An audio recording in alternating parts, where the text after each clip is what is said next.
Ready? I pledge allegiance Allegiance to the flag of the United States of America and to the republic for which it stands, One one nation, nation, under God, indivisible, indivisible, with liberty and justice for all. Tony, I just want to thank you for putting that display up, and that's been most helpful. Ah, no problem. It works. All right, give me a second here. All right. Well, so I didn't see any manifest or payroll sheets when I went in there today. I assume that that's already taken care of or no? Did I lose you? checks are all signed. Yeah, the checks are signed, but what about the Manifest. I'm sorry, I must have a bad connection here. I didn't see anything. I don't know, Chris, if, I think we may not have sent you a manifest, having not made the switch back to Zoom mode yet. yeah, that makes sense. So we'll email you that.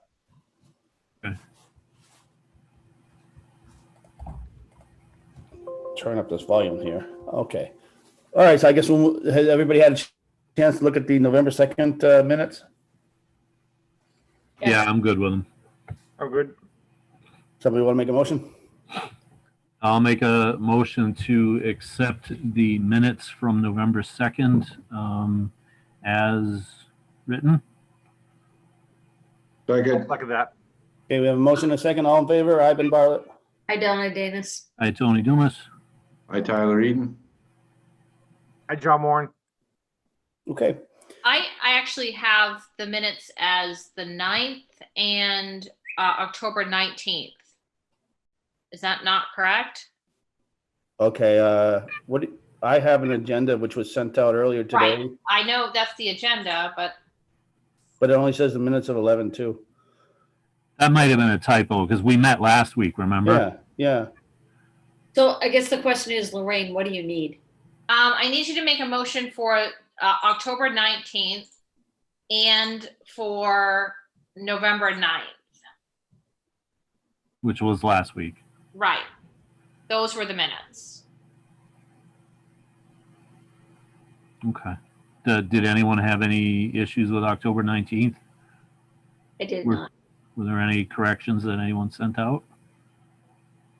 Did you get any corrections, Lorraine, on the If I 19th? got any corrections for that one, they were done and sent back. For the 9th, I don't believe there were any corrections. From last week, right? Correct. All right, then, okay. Then I will make a motion to accept the minutes of October 19th and November 9th as written. I'll second. You have a motion and a second. All in favor? Ivan Bartlett. Hi, Donna Danis. Hi, Tony Dumas. Hi, Tyler Eden. Hi, John Moran. Okay. Thank you. Reports from assigned boards and committees. Budget. Budget meeting. We had a Zoom meeting, I think 3 weeks ago. And I think we're having one coming up maybe next week for the preliminaries for the school and stuff. Okay. Planning board. Meeting Wednesday night. Okay. CIP. Nothing yet, although we've got a couple of things to look at tonight that are like precursor items. Okay. 300th.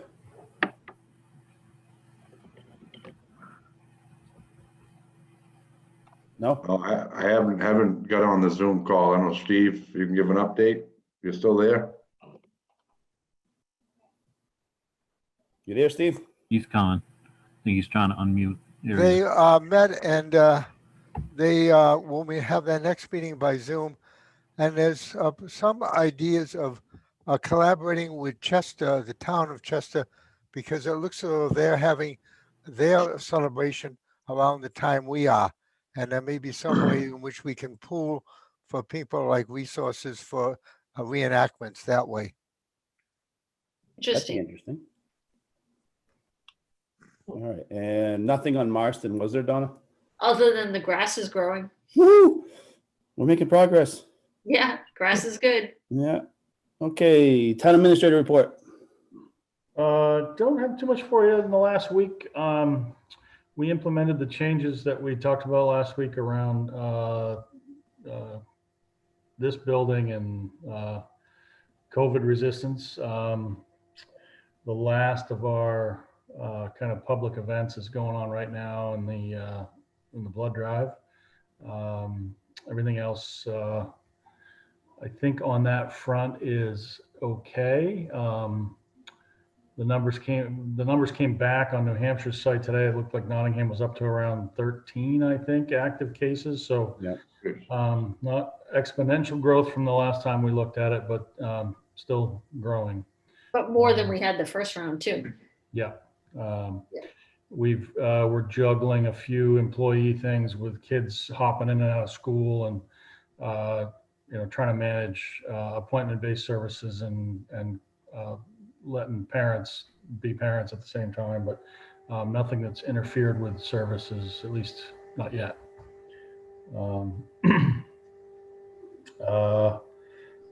Since we met publicly, we haven't met publicly really since the election. We did that work is all pretty well wrapped up. I think the supervisors have one more day of checklist work to do, and then everybody else has put it in the rearview mirror.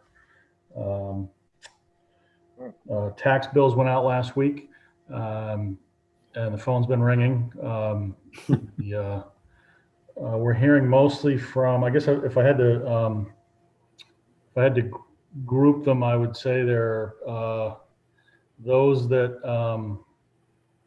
either weren't aware or didn't pay much attention to the revaluation notices this summer and saw a more significant change in their valuation than they might have expected, or that was bigger than the average. Particularly people that are receiving exemptions like the elderly exemption. As property values go up, the elderly exemptions and the disabled exemptions don't automatically go up with them. So those folks generally saw some pretty significant increases in the tax bill. And we're also always, as always, the difference between December and June, June being an estimate and December being the full year number. We end up explaining that to people too. So it's been a busy, I guess they landed probably Thursday. It's been a busy few days on the phone with those calls. Well, plus the significant increase in the school side of it compared to what the town side of it is. Yeah, I don't know that I haven't had any conversations about that. I haven't heard anybody else in the office having that conversation, but it's obviously a factor. Yeah. I sent that out to the budget committee. Yeah. And I think that's all I've got for you. You'll hear from me plenty on other stuff, but. Hey, Chris, one comment I wanted to make, and hopefully you'll pass this along to Sean for me, is that I received at least one comment today that despite the torrential rains last night, that the roads are holding up very well. And so, thank you to Sean for his hard work over time to do what's right, despite all the criticisms that is continually thrown his way. I will pass that along. How's everybody holding up in regards to the changes in the building? I think everybody's okay. There's there's a mix of frustration and I wouldn't say resistance. Just nobody enjoys it. A couple people were thankful about the change, and I haven't heard much. Our customers for the most part have been masked up and on appointment basis almost everywhere already. So I haven't heard from any customers yet.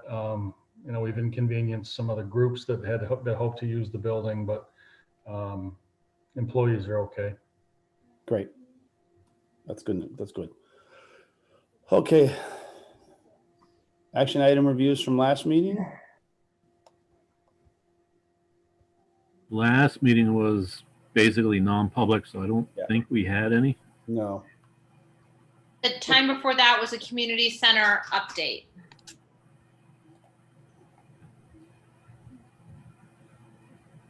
Okay. What did that mean? Yeah. You know what that is? We were talking back then during that meeting about other potential uses for, underutilized space in the town hall. I know it came up about the former classroom space in the way back.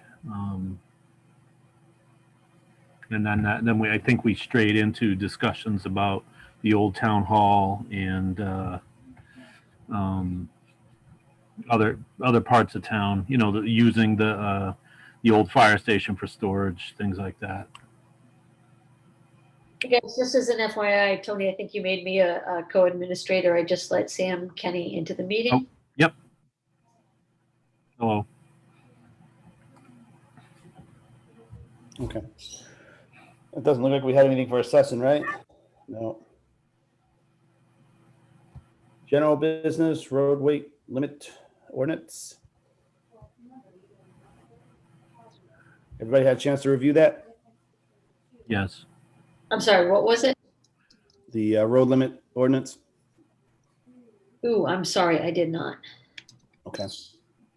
You want to table this until next meeting?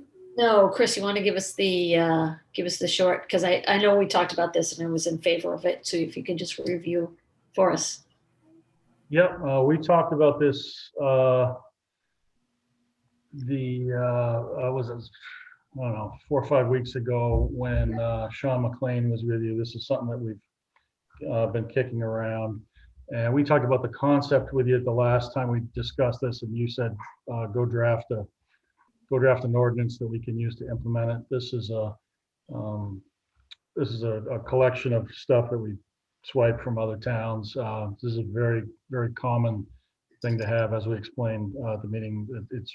We're rare in not having a regulation like this. So this outlines where you have the authority to do it, what specifically you're kind of authorizing the Public Works Director to establish the limits. You're not picking and choosing which roads and which weights and things. You're entitled. You're enabling him to do that within some parameters. Being it won't be any lower than 26,000 pounds of gross vehicle weight. Won't be any dates outside of February through May. It sets out penalties as allowed by law, exemptions being primarily the obvious ones of town and school vehicles and public utilities, as well as businesses in town that exist today that are already using the roads in some way, to get to the state highways that they need to get to. And then a waiver process for the Public Works Director to make exceptions. And those will typically be either things like forestry operations or things that are going on in the winter, like construction projects that need to bring heavy equipment in, or other businesses with clear needs to use the road that don't create a hardship for the roads, and need to be able to, like delivery kinds of vehicles that somehow get over that weight limit. So we can issue exemptions or waivers for those if need be. There's an appeal process there. If somebody feels aggrieved by the decision of the Public Works Director, that they can appeal that decision to you. We tried to keep this as simple and straightforward as possible. Ran it by Chief Foss. He's fine with it. And I don't know what else you want to hear about it. Chris, so this is, when you talk about exemptions for, current businesses and all that, what about new businesses coming in town? Will they have to go through a waiver process or will they automatically be exempt? The way this is written, they would need a waiver. Would probably come up in the context of the planning board change of use process. Anything right on a state highway would be exempt. So it would only be businesses that rely on heavy trucks that aren't on state highways. So that's the kind of thing you'd want the planning board to talk about the impact on the roads anyway, with permitting a use that would be overly burdensome or damaging to the class 5 roads. So I think you'd want to have that kind of blockage in there anyway. So it's not somebody who starts a new, oil deliveries. No, if there's if let's say somebody out on Stevens Hill Road wants to start a trucking company and park 10 trucks in a yard up on Stevens Hill Road. Just a random example, somebody's not thinking about doing that that we're aware of. That would be really hard on the road, on Stevens Hill Road. It's not built for 18 wheelers coming and going all day. So you want to have that prohibition in place from the get-go, I would think. We had problems in the past with this. Problems, no, because you can't very easily, draw a straight line from one particular truck or one particular use to wear and tear on the roads. But it's very well known. The science is very clear that heavy trucks really take the life out of roads and shorten the lifespan of the roads. So particularly in those times of year when there's frost moving in and out of the ground. So Chris, if I recall, we had an evaluation of all the roads not long ago. And if I remember correctly, our roads were actually in pretty good shape, correct? For the most part? Yeah, I mean, from a overall global point of view, our asphalt roads, that was the one that we looked at. We didn't look at gravel. Right. No, I understand that. But so now all of a sudden we want to implement a road standard, or not a road standard, but a road ordinance, a weight limit. I think the idea Let's push for it. I think the idea was to be proactive and protect what we have, right, Chris? Yeah, absolutely. This is not a. I mean, we have some specific roads that are weight limited already, but this is a global seasonal limitation that is geared toward protecting the roads at that time of year when they are damaged the most by heavy loads. Okay. And this, Chris, this applies to town roads, but not emergency lanes, correct? Town has no authority to ordain anything about private roads. Yeah. Donna, does that bring you up to date on the ordinance? Yeah, I was just looking at it too as we were talking, and I'm fine. I'm good. Thank you, Ben. Yeah, everybody else good with it? Yeah, You need a motion, Chris? Yes, if you're ready to approve, go right ahead, and we'll catch your signatures some other time. Yeah, Tyler, I just want to know, I mean, are people going to be given a warning before? I mean, this is not going to happen overnight and boom, next thing you know, people are, the phone's going crazy saying, hey, when did this start? Or are we putting it out there anyway that this is coming? I know some people have heard about it. We don't have any mechanism to reach everybody like that. There'll be signage, when the time comes. If we want to reach out to people we know that could be affected, we could certainly do that between now and the spring and talk about waivers. And maybe put it up on the website? Oh, sure, yeah. People got to realize that this is only going to be for like 3 months out of the year. It's not something that people have to worry about for their mostly everyday activities. If that. Right. Right. So somebody's going to complain because that's just natural. But So does everybody feel comfortable with this new ordinance? If we are, we can go ahead and Yeah. make a motion. I do. I am. All right, I'll make a motion that we accept the, or that we approve the new road weight limit ordinance as written. I'll second. We have a motion and a second. All in favor? Ivan Bartlett.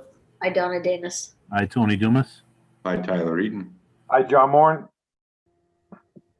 There you go, Chris. Okay, thank you. Is approved. All right. Fiscal year 21 budget. You've got a 7 o'clock appointment. Do you want to dive into this or? If they're ready to go, we'll ride right into that, roll right into that one. I see a couple of names that I recognize from our 7 o'clock. Sam Kenny, Bob March, Bob, sorry, I'm going to butcher your last name. You wouldn't be the first one. So you're hearing me, good. And we were waiting for Maxine Cohen as well. I don't know if she's one of these. No, she's here. Okay. So we have everybody? Yeah, so Ben, the 7, everybody from the 7 o'clock group is here if you want to do that now. Let's roll right into it. Okay. Just brief introduction. Hi, Maxine. I see you're here. Hi. This is, as you know, we did a request for proposals for brokerage services for the property on Route 4. And board members reviewed those that we had and identified firms that we wanted to talk to. And this is the first one of those that you wanted to talk to. And I guess I will turn it over to you, Maxine, just briefly, and then get out of the way. Sure. So I can just kind of run through the proposal really quick just to refresh everybody's memory. So basically our commercial team is Sam Kenny, Bob Mahefka, and myself. And so the proposal that we presented to Nottingham, basically relevant to the site, which is about 170 acres. And it looks like, from our perspective, that the land's highest and best use would be industrial, especially as it's sandwiched kind of between the Manchester and Portsmouth submarket. So there's a good possibility for logistics and distribution as well. I know you guys are waiting on an appraisal, and we'd definitely be interested to see what the appraiser said as far as usability goes and how much of the land is actually usable versus wetland, because there might be a possibility of establishing some kind of industrial park there as well. So we basically think that's the highest and best use. Also, an end user could lend itself very well to the site. I haven't been specifically yet. Sam drove by and took some pictures for us, but it would be very helpful to know whether or not the pad site, it's kind of a shell of a building from what I can see, would be easily convertible to an actual building, an enclosed building. That would be also helpful in terms of pricing the parcels themselves, and basically targeting the correct audience and knowing what the town of Nottingham ideal user would be for that property, and to see what your ideas are, and also make sure to focus on them, because I know the water user was kind of a sensitive topic, and I don't know specifically about necessarily what happened there, but we definitely would want to cater to the town's ideas and go from there. And also I can talk a little bit about our marketing as well, if you'd like to hear about that. Yeah. I'll think about the marketing. Okay, go ahead, Bob. Yeah, I think we market much like a lot of real estate firms would. Obviously, it's listed in MLS and the commercial listing services, LoopNet, and all of our properties we get out there, really worldwide these days. Everyone does, and I think we would look at that property as doing some other things like getting some drone video of it, getting some plans together for people, working with the town, like Maxine was saying, to try and promote what's best for the town. And I think going into that, everyone wants to know that the town and whomever is buying it would be on the same page with regard to how it's developed. So I think that certainly is a big part of what we would want to do with the town of Nottingham. So we've all worked with larger real estate companies and some of the big shops, and we are now working together as a, for lack of a better term, sort of a boutique brokerage. And I think our focus really is on our client and what's best for the client, and just trying to get to what the client wants, needs, and deliver that. And it's not necessarily taking a deal for taking a deal. So I think our approach is always to work very closely with our clients and to do what's best for them. Very good. Okay, so Ben, if I could. Yep. So here's what I'm interested in knowing. This is a property with a storied past, very near and dear to the hearts of the people of Nottingham because of all that has transpired. So first off, I am curious about how much time you have spent researching that. And second, I'm curious to understand about similar experiences that you may have had with other properties that have such a history such as the one that this does. I mean, I know a bit about the history because I remember watching the whole water company, I don't want to say debacle, but that whole process unfold, and it seemed like they were fighting the town the whole time and the residents, and just taking all the water that I think people thought of as a community asset and not just a private one. So that's why I think it's very important to have a conversation with the town and come to some sort of agreement as to how to move forward and what's the best way to move forward, and what that use might look like at the end, and whether that's a partial development of industrial and maybe some other community aspects also involved, whether it be hiking trails or whatever. I think it's really a matter of what the townspeople want. And, that might even include surveying the town. So to get some feedback. Anybody else have any questions? I have a question. So the property, I could be wrong here, but you did have it listed by the Kane Company before, yes? Bankruptcy court did. Bankruptcy court. Okay. And did you know anything that kind of developed with that? Was there any interest brought to the site? Was there any issues that kind of happened while they had it listed?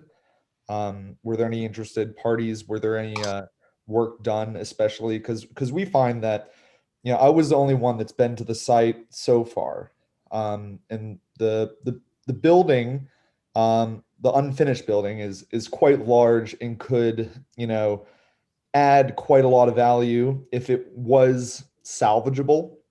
So I'm not sure if there's been any engineering work done prior to the bankruptcy, these previous tenants leaving.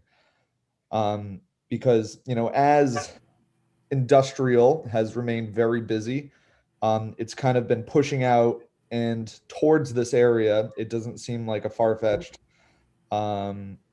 project for such a large either logistics, manufacturing, or even self-storage company to kind of put their eyes on. So it would be good to find some information eventually. I don't know how easily we would be able to take care of that, but I think that building definitely holds some questions and definitely could, you know, influx the value of the site. I think it's safe to say the bankruptcy itself, as contentious and bitter as it was, drove away anybody who might have been interested over the years. And even still, what little interest we've had so far, I mean, I don't know if the rest of the board would agree with me, but it seemed to me that the interest was tentative, right? People were hesitant, they're interested, maybe sticking their toe in the water, but not ready to commit without knowing that the drama had safely passed, right? Yeah, I mean, I don't know how much of it was that, Tony. I think that people overestimate the value of the location between Portsmouth and Manchester, and that traffic studies have shown that there isn't, enough traffic on that route to actually justify having anything that would attract people. So I'd be interested in, Sam or Maxine or Bob, what makes you think that you could do differently that Kane wasn't able to do in the time that they had the listing? Well, I think to answer that question, the beautiful thing about logistics, especially, I mean, we work with some logistics companies. Actually, we just leased a 30,000 square foot warehouse in Lee. And the beautiful thing about logistics is you don't actually have to be in a major market. So it could be a value add for land that's less expensive to put some big warehouses up that could accommodate this kind of stuff and be slightly off the beaten path, but still en route to either Manchester or Portsmouth or Northern Mass, I guess. And so that's why we kind of emphasize that in our proposal to you guys, because and then also there's other warehousing needs and companies that don't necessarily need to be near a major metropolitan either. So I think it's about kind of really honing in on what user this property could accommodate and focusing on that, getting a list together, contacting the right people, and not just kind of putting it out there and saying, well, we'll wait for somebody to come to us and, go from there. Can you tell me the if not the specific name, the type of company for the logistics one that you just sold? And it's S&J Transportation. Okay. And yeah, we have a good working relationship with them, and I mean, it's possible that they're even potentially interested in the site, to be honest with you. Okay, thank you. Yeah, I think it's a different landscape now too. Sorry, John. No worries. And when it was first marketed, if you look at listings now in Stratford County for industrial space, there aren't many, and I think there's a real opportunity there for someone to come in there and develop that site. And I think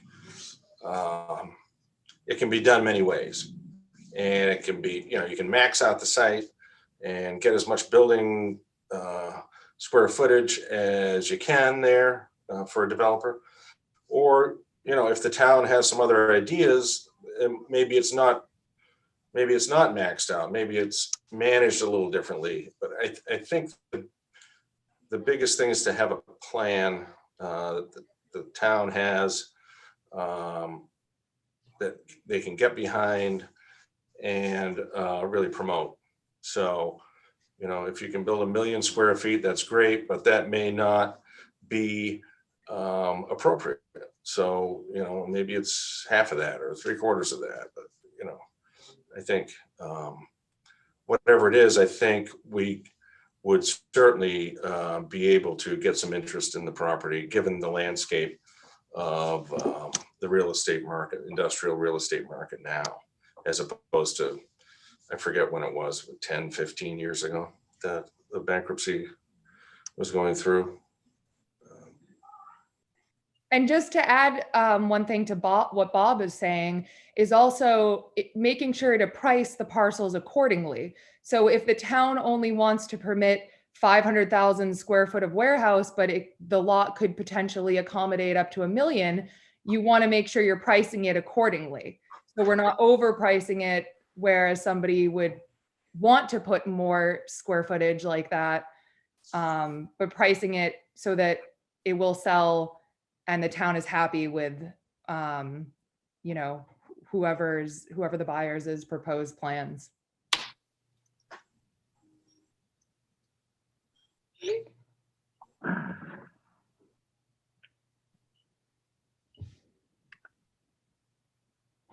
I don't think we have too much of an idea of what we'd want to see, or, I mean, we've talked about it, as what we want to see go there, but that's pretty much what we're asking, I think, more of you guys to bring to us of what the potential you might find in that property.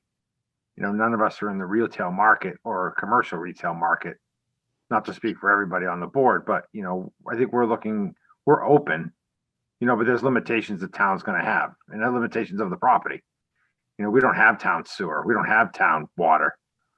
We don't have some of those basic, the services that a 1 million square foot facility might require. So whoever's coming in as a builder or developer is probably gonna have to realize that right out front, that, you can't tap into anything. So whatever you build there, whatever it's gonna be, is gonna have to be limited towards what's allowed for land, Mm-hmm. And I know we keep going back to that kind of like self-storage notion and the distribution kind of centers. And the other really positive thing about those kind of users are that they don't usually require water. So I think that's why we're kind of honing in on that need. I would be in favor, Maxine, you had mentioned this earlier in your opening statement, an industrial park of some sort, with keeping in mind, as what John pointed out, that we don't have water and sewer hookup. But as you already mentioned, there are businesses out there that don't necessarily have to rely on that and can still go in to a location like that property. But that being said, I mean, I'd like to see businesses go in there and, and help with the, the tax burden on the town residents and what have you. So get some relief for the homeowners. That's my primary, goal. Because, actually, if you look at it too, the old, look what Fernald Lumber, just to throw this out there as a general topic, but what Fernald Lumber and the spaces they rented on their businesses, and how they're basically all rented out. All their outbuildings that they made for small business took out. People took advantage of it. So if you had a developer that wanted to make an industrial park, I think that would be, and put 5 buildings in the place and, lease them all out, whatever. I don't think I would be opposed to that. I think that'd be great. Mm-hmm. Or small units. Those are, another popular kind of large scale industrial broken up into smaller units. I think there's a lot of potential, to be honest. It's just got to be priced right. And we have to go after the right people, the right users, the right developers. We're going to start closing up, but you're still here, so we're going to leave things open. Okay. What's your opinion of the cell tower on the property? Where is the cell tower located on the property? Chris, can you give her the specific? It'd be on the west side. Back left as you stand on Route 4. So that's northwest corner. There you go. And ideally, I think you would keep the cell tower as town property. It used to be, as you know, when towers first came out, landowners were able to lease their land, these cell towers, and get a fair amount of income.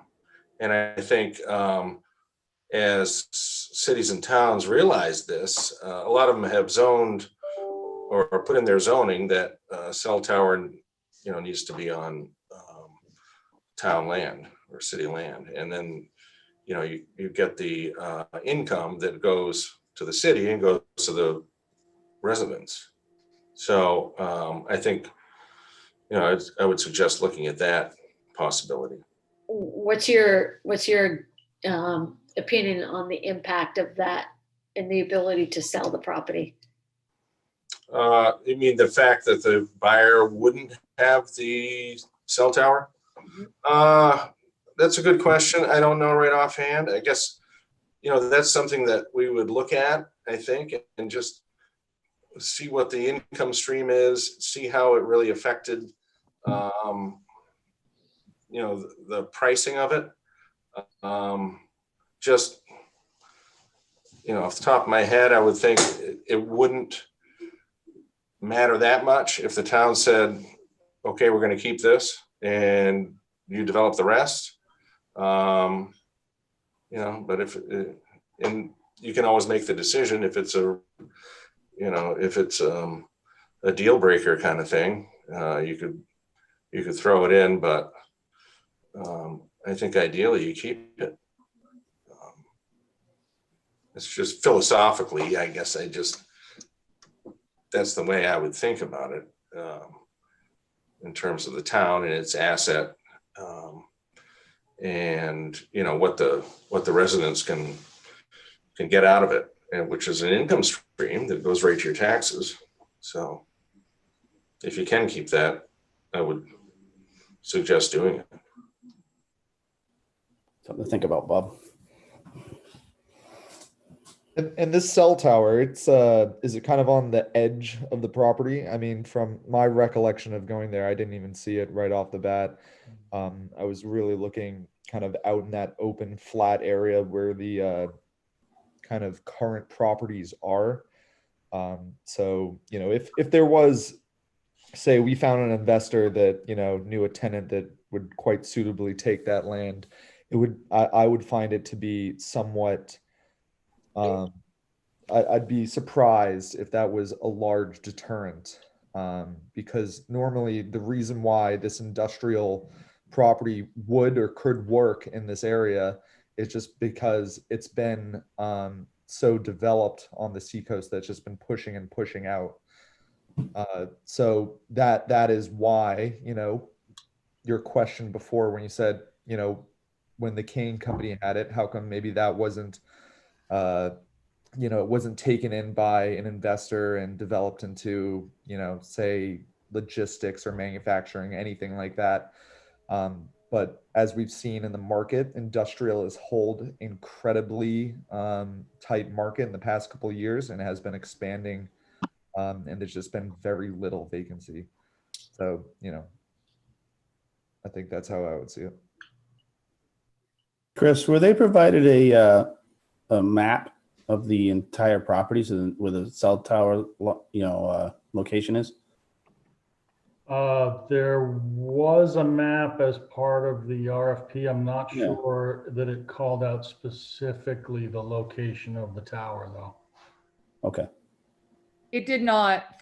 I have the RFP in front of me, and Visible on the tax maps.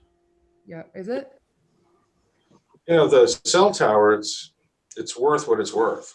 Mhm. And the property is worth X amount with it and X amount without it. So, Right.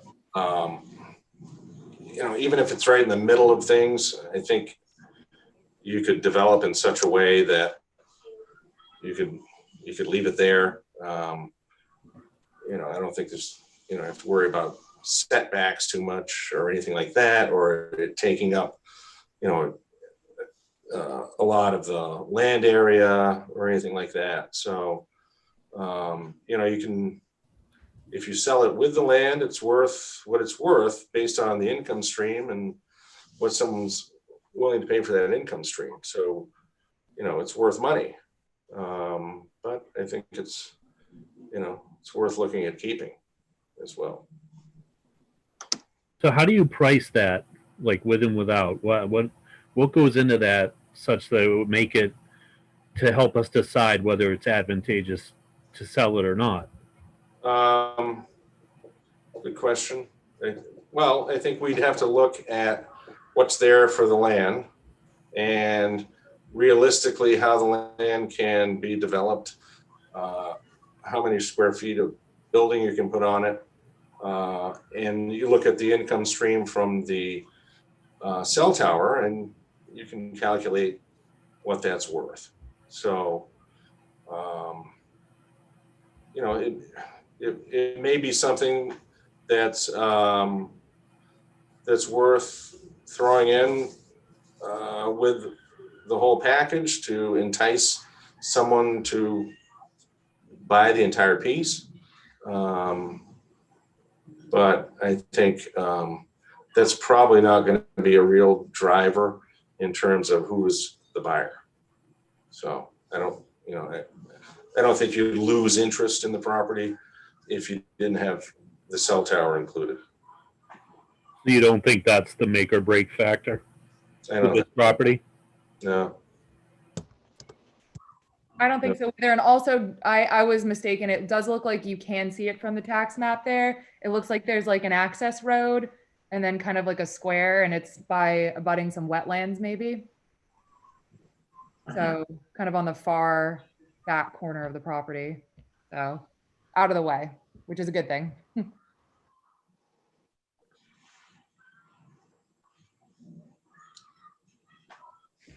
Okay. Have you had any thoughts about what you'd like to see there, or any feedback from the townspeople on what they would like to see, whether it be small business or, big logistics center, or if people don't really care one way or the other? Well, every time you're going to hear some complaints, I'd say, or people that are going to offer an opinion of what they want there, would be the residents on the other side of the road. Mhm. That's why we switched that whole thing from, if it was still commercial / residential, I'm sure that land would be sold now and there'd be 50 houses up there within a heartbeat. But since we changed our ordinance to make it strictly commercial now, is where we need you to push that market. So I think what people would like to see is more of a low key business there. But again, I'm not saying that I'm opposed to whatever you put in front of us. If somebody's offering something, I'd like to hear whatever they're offering and, whatever they plan on doing it, Yeah. But somebody might offer something and they don't, hopefully they'll have a plan, but I don't know if we're set on them. If somebody buying it and telling us what they need to do with it, Yeah, no, understood. Sometimes there's just a real community feeling on what should be there and what shouldn't be there. And, every town and city is different. I'm on the Economic Development Commission in Portsmouth, and we're dealing with the McIntyre building, which is a federal building that the city's getting. And, there's a lot of, granted it's a different property, but, there's a lot of opinions on what should happen there, whether it should be built out, 100%, or whether it should be a park. And,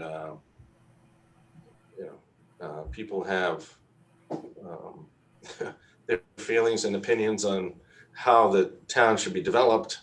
And I guess, you're the ones that are kind of going to either orchestrate that or not, or, or have some input there. The McIntyre building, there have been, questionnaires sent out to all the residents. There's going to be work done on that, working groups to decide how best to do it. I don't know that this requires all of that, but it might be a chance to get the community to sort of buy in, and whether or not that's some community access or developed in such a way that it isn't going to sort of harm the abutting residents across the street, that type of thing. And the more information, I guess, you get about how people feel about that, the better. So you don't want to go in there and then all of a sudden have people, rising up because it's a big development and no one saw it coming, and that kind of thing. I guess you would have a pulse on that more than we would. So. Yeah, I think you would get a general consensus around the notion that, for one, nobody wants to see a water plant going in there, right? Right. And two, I think there's enough desire to, have some kind of commercial base to help ease the tax burden. And as long as it was something that didn't, damage the environment or the natural resources in the town, I think that's going to be a big factor with folks. And, relatively low impact. The whole fact that it's up on Route 4 and it's away from what we would consider the town center, in effect, it's sort of out of sight, out of mind, right? There are plenty of residential neighborhoods that link off of Route 4, but they're not directly visible. It's a fairly well wooded area, so it's concealable enough. I guess that's the right phrase. So yeah, it's a matter of, I think, just finding those right types of businesses that have minimal resource needs, right? Like Ben said, we don't have town sewer, town water, things like that. As long as they don't need a lot of municipal infrastructure to get, to perform their work, get their job done, then I think that's a good match for us, because we don't have those things to offer. If I could just jump in here for a second, not only would we like to see something go in there to help with the taxes and all that stuff, but more importantly, I think what the distribution center could bring is jobs to our community. Something like Amazon or something of that nature. And as someone had pointed out earlier, we are between Manchester and the seacoast, not far from 95 and 93. So that Route 4 is prime for development of that sort. Yeah, can you get Amazon in here? Just saying. Who knows these days, right?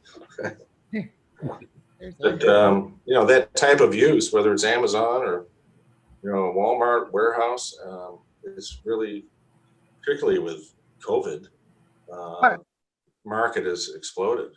Yeah. So just to put this out, because what I would not like to see is a company that comes in and then pitches us on what we need to do for them to get them to come here. Yeah.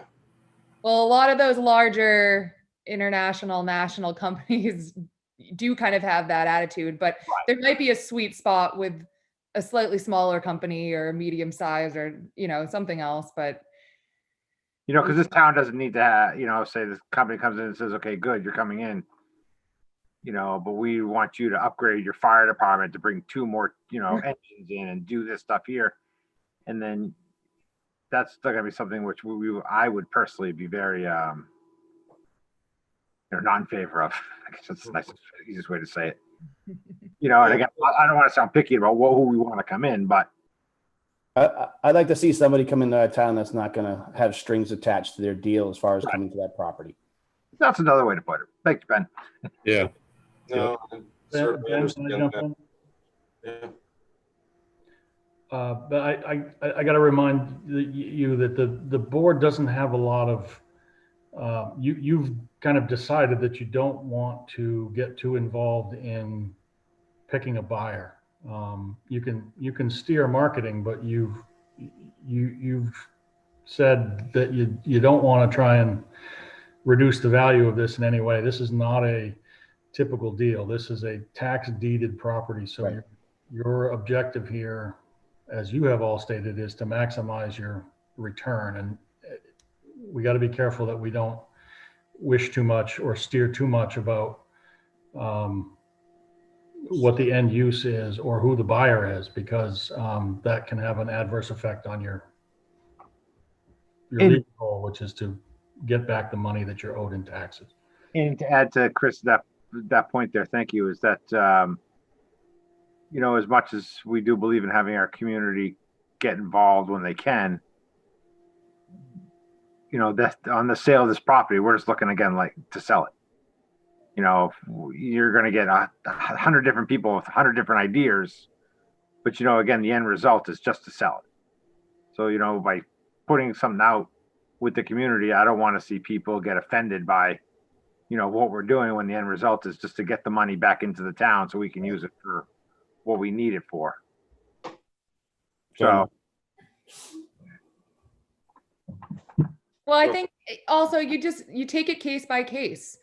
Whoever comes in that's interested, you evaluate it on a case by case basis. So we market to everyone, we target everyone potentially, and then we see what we're left with. So that's the best way to approach it, is to just be, you know, have an open-minded attitude, I think, and attract the right buyer.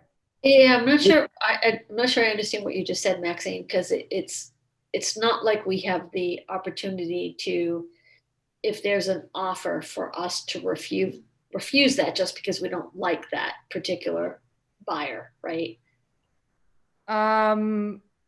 Well, I mean, they would have to get, whoever is going to buy the property is going to need planning approvals and, you know, everything like that. So there probably are ways to, you know, not have a favorable opinion of, you know, who is coming into the town, or who is coming onto the site rather. So I think it really just depends what it is. I mean, if it's just like a self-storage facility or something, whoever comes in, they're going to have to get town approval, you know, to put a building up. So I guess the town does have kind of a say in that regard. Yeah, under the existing laws or Right. rules, we can't change the rule just because we don't like somebody. Correct. Yes. Yeah, you know, it's up to you how involved or not you want to be with the thing, and how much planning you want to do, and how you want to control it. Either you control it or you don't, or somewhere in between. And yeah, I mean, if you had some really, you know, if you had a well thought out plan of something you really wanted to see, then maybe you do overlay zoning on that area. But if not, you know, it's just a matter of, I think,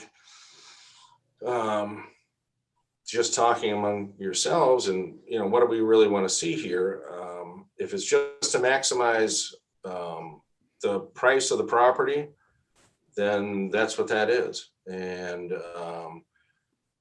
but if it's to sort of manage how it looks and what you have there being developed over the next, you know, 5, 10, 20 years, then that's another approach. So Well, if I could just say this, I think, you know, for the most part, as Chris and John had already pointed out, we just want to be able to get the recover the taxes on that property. So yeah. That being said, that's our main objective. Yeah. Well, and that's fine.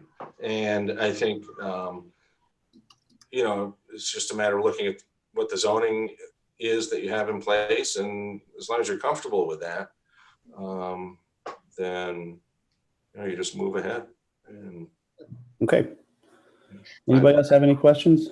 No, but I think this has been good. I don't Yep. have any questions. Okay. Good. All right. Samuel, Maxine, Bob, thank you. Yeah, Appreciate thank you, you. Yeah, thank you very much.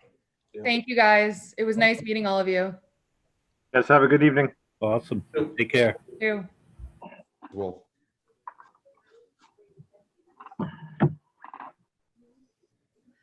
Okay. Now we go on the budget? Oh, no, now we go on the budget.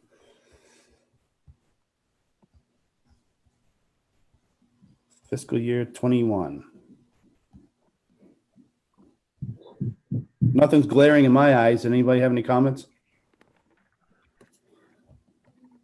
I gotta be honest, we just received it today and I really Right. had a chance to go through it.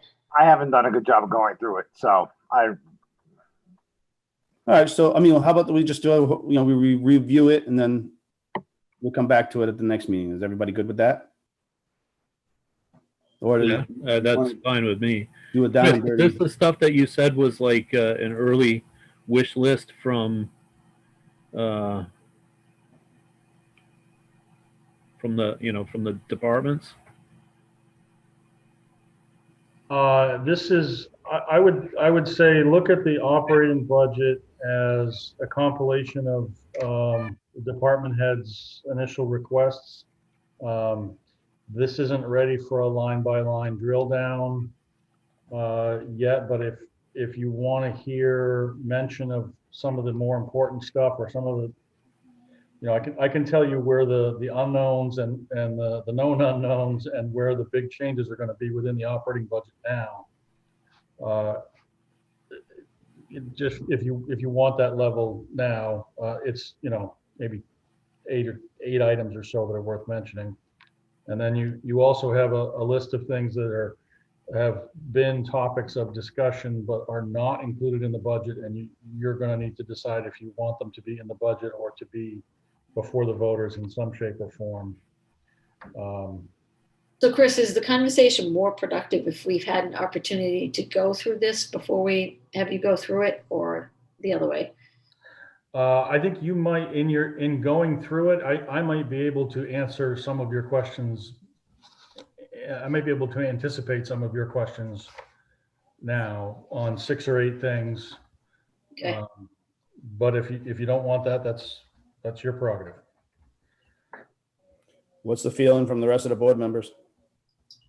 Yeah, that's fine with me. Yeah, me too. That sounds good. I'm good. Okay. Well, first and foremost, you've got something on the default budget. We're going to owe that to the budget committee, I think, at their early December meeting. That's really, for our purposes, I think it's pretty straightforward and simple. But take a look at that and let me know if you have any questions or concerns about it. By my math, it's about $4,000 less than this year's budget. And then to the operating budget, which is this document here, just to touch on areas that we know are changing or are still unknown. The town clerk section, you still may hear from her on changes in hours, and we got staffing flux going on, and we're still trying to figure out how to, and she is, I don't really have a role in it, but figure out what's the ideal schedule, who is that schedule, and what is the impact of the pandemic on the town clerk's business going forward. We've seen a huge shift in workload. It's not less, it's just different. So she's still trying to figure that out. We may discuss that again before this budget is done. Elections obviously quiet down next year. We'll see considerably less spending there with only town meeting and no other elections. You'll see on the next page, lines 52, 76, 77 are our agreements with our auditors and our assessors are both up this year. I think the staff's preference would be to retain those 2 firms. We're working on getting firmer price and proposals there. I don't expect any drastic changes, but they will change a little bit. Line 82 is legal. We moved that up a lot in anticipation of the lawsuits we were facing as of March. The pace of those has slowed down. So, you know, we're not going to spend the full amount this year, but we will need some next year because those cases are still dragging on. Line 86 is our health insurance for employees. We saw premium increases there. Our plan is to keep the same options and offerings for employees. We added a plan with a higher deductible this year that saves some money. And we're going to continue to offer that. But we're not saving enough to offset the premium increases. Dental prices are staying about the same. Lines 92 and 93, those are the New Hampshire retirement systems, employer contributions for police and firefighters. Those jumped dramatically in the middle of the year in 21, by like a quarter or, 10% in one. Hey, Chris. Yeah. Police and fire, they're on the same retirement system, right? They are, but the employer contribution rates are different. They're in the same, they're both in the New Hampshire retirement system, but we pay a different percentage for one than the other in our portion of the premiums. I think that's related to the health risks for fire. Oh, all right. That makes sense. Okay. I'm not certain, but I think that's what drives that. Thank you. Let's see, moving ahead quite a bit. We're going to try and shift some of the budget to reflect the rec department becoming the Parks and Rec department. We have to mow Marston because there's grass, and we're going to try and shift some of those more park related costs into the rec budget. We'll fumble through that over the course of a couple of years, I think. But the idea being that as you talked with Courtney a couple meetings ago about all of the facility related portions of Parks and Rec, we're going to try and get those in a budget sense all in one place because they're being managed all in one place, and it's kind of logical. So you'll see that show up in a couple line items. Well, we have somebody we're paying to do our cemeteries, right? Would that? How we break that out? It's the same vendor that's doing the athletic fields and the cemeteries. Right. We'll have to break that apart somehow. With that particular vendor, and maybe we bid those out at some point. What, like a cemetery wouldn't fall under Parks and Rec? Right now, it's budgeted. It's budgeted on its own. There's a couple line items for cemeteries. Could we budget in with Parks and Rec? Pardon? Could we budget in with Parks and Rec? Yes. I mean, it is a park. Well, it's a cemetery. I mean, you know what I'm saying? It's. I get what you're saying, John. Yeah. Yeah. Yep, I hear you. Let's see. Police and fire are pretty uneventful. Sorry, that's me chirping here. Highway on the operating side, you'll see we continue to look to expand the mowing and street sweeping. The grader concept of contracting out the grader is proposed here by the department.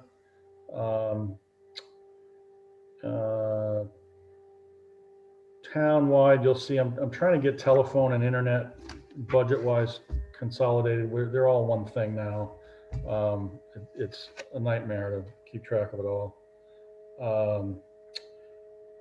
Contracted road maintenance, the old shim and seal coat line is held at 300, and then we have the separate warrant article for the same thing. The plan at this point, where Ledge Farm is essentially on hold because it's out of reach, is to use our appropriations for both of those this year if they are voted for is to do some extensive overlay to get caught up on overlay. I think Smoke Street is the leading contender right now. Hey, Chris, Yep. not to go back to Ledge Farm, but didn't we just have a motor vehicle accident on that road not long ago? Just like yesterday or the day before? I think that was in Epping. Oh, that wasn't Epping? I thought that was in Nottingham. No, I think it was on asphalt on the Epping side. Okay. All right. I saw a photo. I didn't hear from our PD or fire on it. It was on the new pavement in the Upping side. On the Epping side. Okay. Thank you. Right. Damn pavement. Stop.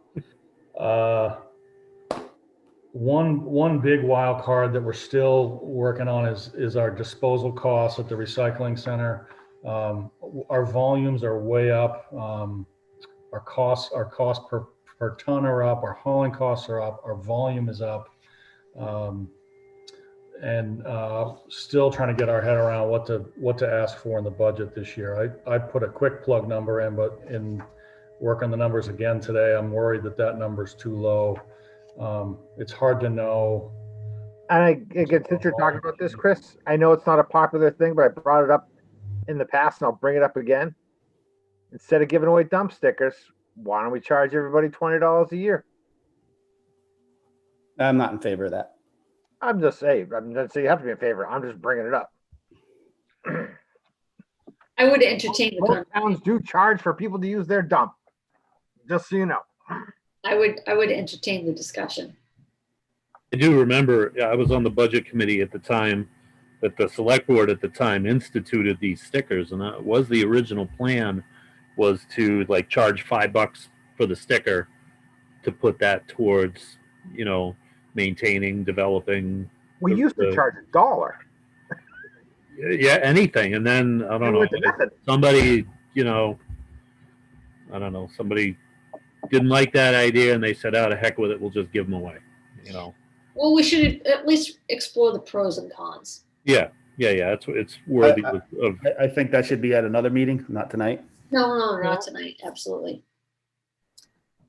But I just bring it up because if we're talking about it in the budget, that is something of a way to fix or help with that cost in the future. Okay, sorry, Chris. Okay. I think that was it there. And then within a structural change kind of stuff, also within rec, what Parks and Rec has proposed is essentially dropping the weekday lifeguard. If they need it for summer camp, they will hire and provide those by way of the summer camp staff, and not try to hire and staff Monday through Friday lifeguards at the beach as we did this year. Perhaps not intentionally, but it seemed to work out okay. That was something that you talked with Courtney about. And with an eye toward using that savings to clean up the beach itself. Cut back weeds, turn sand, winterize the shed, make it more attractive and perhaps larger for more people to use at the same time. And I think that is within the operating budget. That's really in terms of big ticket items or things that are changing. Where it sits right now is about a 1.5% increase, I think, over last year's final budget, 1.1%. Again, more work to do there, but those are the big concepts for operating budget side. And then just real quickly, also with the default budget, I sent you a list of those one-time things for consideration, or things that you've heard of. I think of almost all of these already, but they're still to be decided for you in terms of how you want to approach them. One is actually you have not heard about painting the downstairs of the library yet. That's a request that They've painted the inside of the library on the upstairs in the last year and a half, and they still haven't finished downstairs. That may be a year-end this year opportunity at a couple $1,000. The kitchen here in the community center, Dale, the building inspector, is going to take the point on that project. He's putting together a draft of a budget for your first meeting in December. That'll come to you in two numbers, one with asbestos abatement and one without. We just talked about the beach. The gym floor was the other kind of longer term priority for Parks and Rec here in this building. I just sent you this is what the capital improvement plan committee typically gets from departments about projects. Sent you one from the cemetery trustees about the road on South Side. The highway department did some tune-up work out there, but it's still, it needs more, needs to be moved and reconstructed. Last year, we had talked about the E911 addressing. The staff got together last year and talked about it quite a bit with the state. You may recall we have probably the majority of addresses in town don't fit the E911 standard, whether it's street names or street numbers. From a safety point of view, the staff, the public safety staff, and all the staff would really like to get that corrected, but it's a big change for residents. So that's something we may ask you to talk about in an upcoming meeting. Mezzanine at the fire department to add quarters for overnight. You've seen that. We talked about that with the fire chief. Dump truck loader, road reconstruction out of highway. We also plan to bring back the asset management system grant proposal that did not pass town meeting last year. That is still available to us in terms of mapping and evaluating all of our stormwater management structures, essentially for free. We'd like to bring that back. And then the list of what have become recurring warrant articles that you tend to put up every year. And that's it. If you have questions. Lots to think about. Yes, I got a question on the renovation in the town hall, just because I can't remember. But the asbestos testing that we had already done, did that only identify the floor tiling as the only source of asbestos, or are there others? The only thing we have investigated is floor tile in the kitchen for asbestos. We did indoor air quality testing also, but that was not looking for asbestos. The asbestos testing that we did was the kitchen only. Yeah. And that found in the mastic underneath the floor tiles. Everything else is clean.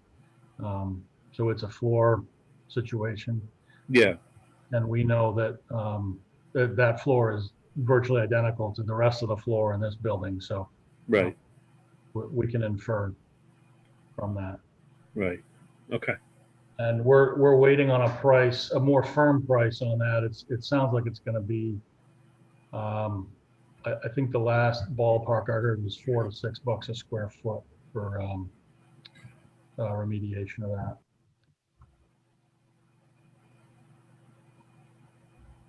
So 2 areas for me that when the time's appropriate, that I want to dig into is the highway department. I mean, I think they're doing a great job, but I want to explore this, contracting services out versus not, because I think Sean's onto something there. So I just want to dive into that a little bit more. And then personally, I want to see what we can do around the community center kitchen. And I know it's a nice to have versus a need to have, but because it's such a central focal point used by so many members of the community. I want to see what we can do there. So just, kind of going over that quick review. Those are the two things that I'm most interested in reviewing. Hey, Chris? Chris, you still there? Yep. We already had money set aside for the kitchen, correct? No, we had it in a draft of the budget last year, but took it out late in the game. Okay. All right, and I guess I'm with Donna when the need arises with discussion with the highway department. I'd like to dive a little deeper into that dump truck proposal at a later date, of course. Well, what's the later date for? Sorry. I cut you off, John. I'm sorry. No, it seems like we have a lot of things to discuss. We should Yep. probably get a calendar set up so that we have these set up ready to go so that they don't fall off the wayside. Yeah, I agree. Because we just talked about 6 different things. Yep, that's a lot. Yeah. So, I mean, that's why I think we should have a good plan of when we're going to discuss them next so Okay. that we can be focused on getting the answers. Yeah. Lorraine, take good notes so we don't forget. Yeah. Well, I think to John's point, are we in position at the next meeting to kind of dive a little bit more into the highway department? I think, Sean laid out some good, options and points for consideration for us. And so I just want to make sure we talk through them. So Yeah. are we prepared? There's pluses to minus to that too about what you're saying. I have a lot to discuss on that. So Yeah. No. So I think we should have that. So the question is, is the next meeting the right time to do that?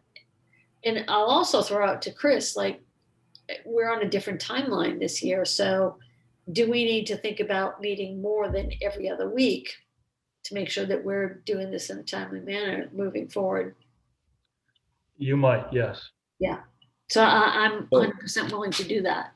So that being said, should we be looking at December as changing it to meeting more? Yeah, this is the budget's over in January, so. Yeah. So then why don't we just, with the exception of the holiday, of course, just every week? Yeah, I'm fine with that. I think we need to. Tony, Tyler? Yeah, I'm good with that. Yeah, we're good. It's just gonna be about the budget, right? We have no other discussion on any other items. Well, I mean, as things come up, I guess we can, talk about it. But I mean, if you want to do like the off week that we wouldn't have a meeting tailored specifically just for the budget, but I think what someone just pointed out, I mean, January is right around the corner. It'll be here before you know it. We probably should hammer all this stuff out, and then try to deal with whatever comes up in the meantime as well, to the best we can. Yeah, okay. Yeah. So to your point, Tyler, they don't have to be 4-hour meetings. Exactly. hey, Chris, I got a question for you just so we're on top of things. And I guess we can discuss, it's not a discussion, but has Sean, we know who's taking care of the emergency lanes this winter? Yeah. They're raring to go. They're all set. That's all I want to know. Thank you. Yep. Yeah, it's a contractor for the first pass anyway. But yeah, they've got plow routes lined up. They're ready to go. Okay. Okay. Any other topics of discussion? We good with this? I'm good with it. Donna, John, Tyler? Chris, when do you think we'll have that thing where we can actually start picking apart our budget? You can start next meeting if you want. Okay.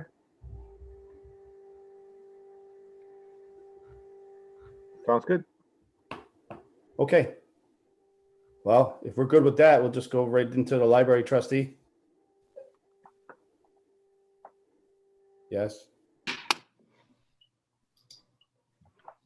Yeah, sounds good to me. Okay. I know it's getting late. Do we need to have any discussion on that, Chris, or is that just, Just a motion and a vote is all I need. okay.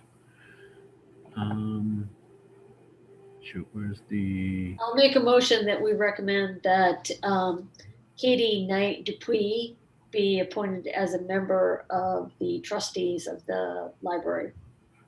I'll second that. Okay, we have a motion and a second. All in favor? Aye, Ben Bartlett. I, Donna Danus. Hi, Tony Dumas. Hi, Tyler Eden. Hi, John Moore. Okay. Any other business? If you want to do a very brief non-public to get ready for your Friday non-public, you can do that. Okay, well, before we do that, I just wanted to make a proposal, throw an idea out there. You know, with everything that's going on with the Route 4 property and, you know, the commercialization and all that, I'd like to propose that perhaps with community support, coming up with some sort of new committee that is business friendly to try and draw businesses to town. You know, whether that's taking a member of the, you know, the various boards with community input as well. I think that this could go a long way to showing the commercial world out there that Nottingham is business friendly and is open for business. You know, things just try to, you know, help the residents out here.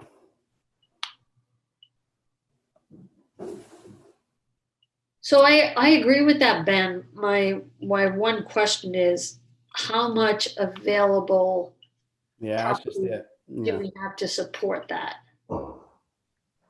We did used to have an economic planner in town.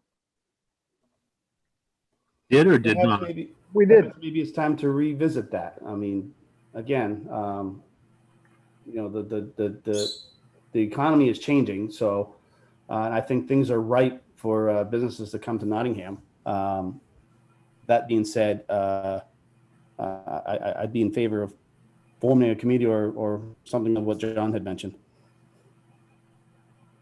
So I'm cool with that, Ben. I agree with that as long as there's opportunity there. Yep. Because I would hate to form this committee, get hopes up, and then go, okay, well, there's really no place to encourage. Understood. Well, I totally agree with you, Donna. I think what we'll do, if you want to take that we'll take a quick discussion at one of the next meetings on that, is that take a look at how much commercial land we actually have for sale in town. Right. This town, as much as people want to talk about commercial, it's classified as resident. I mean, Yeah. seems like when you look on a map, 80% is residential. So Mhm. we're not showing a good Yeah. infrastructure for town. That's my point, John. That's my point. So unless we want to open up some more of the town out of residential and make it / commercial, which will never pass, but sorry, just speaking openly. Okay. That's all I wanted to throw out there. If anybody else has anything else, I guess we can go right into non-public. Do you want me to go over the action items for the next meeting? Yes, please. I have the budget, recycling center sticker costs, dump truck proposal, kitchen at community center, and how much commercial land there is in town. That's definitely a full agenda. So one thing, Lorraine, I'd just like to clarify, it's not specifically around the dump truck proposal. It's around the highway department budget in general, because Sean had presented us with a couple of options around different things. And so I just want to. Okay, so highway department budget. Yes. Thanks, Lorraine. Yeah, of course. Okay, we ready to go in non-public? Somebody want to make a motion? What letters, Chris? A, A, all right, I'll make a motion that the select board enter non-public session under 91-A:3, section 2A. All right, we have a motion. Do we have a second? I'll second. All right, we have a motion and a second. All in favor? Aye, Ben Bartlett. I, Donna Danus. Hi, Tony Dumas. Hi, Tyler Eden. Hi, John Moore. Okay, this concludes our meeting. Thank you, everyone, for attending, and thank you, Nottingham. Good night.